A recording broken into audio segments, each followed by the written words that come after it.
మేషరాశి వారికి 4 గ్రహాలు అనుకూలంగా ఉన్నాయమ్మా. ప్రధానంగా సూర్య భగవానుడు 3వ రాశిలో, చంద్రుడు 10వ రాశిలో, జన్మ శుక్రుడు ఏకాదశ, రాహువు. అత్యంత శుభకాలం నడుస్తోంది. మొదలుపెట్టిన పనుల్లో త్వరగా విజయం ఉంటుంది. ఆత్మవిశ్వాసం మిమ్మల్ని ముందుకు నడిపిస్తుంది. పనుల్లో స్పష్టత ఏర్పడుతుంది. సాహసోపేతమైన నిర్ణయాలు ధర్మబద్ధంగా సత్ఫలితాన్ని ఇస్తాయి.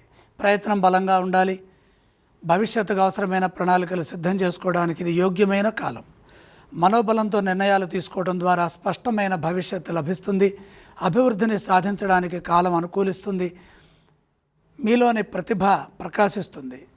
మంచి సమన్వయం ఏర్పడుతుంది. తలపెట్టిన కార్యాల్లో గుర్తింపు ఉంటుంది. సామాజికంగా ఉన్నత స్థితికి చేరుకుంటారు. అవసరాలకు తగిన విధంగా ఆర్థిక స్థితి ఏర్పడుతుంది.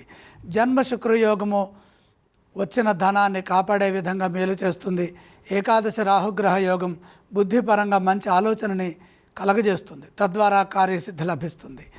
ఏకాగ్రత వ్యాపారం కూడా చేసినట్లయితే మంచి జరుగుతుంది. ఎవరు ఏమన్నా మనసుకు తీసుకోకుండా సహనాన్ని పాటించండి. వినయ విధేయతలతో ముందుకు సాగితే సంస్కారవంతమైన ఫలితాలు సిద్ధిస్తాయి.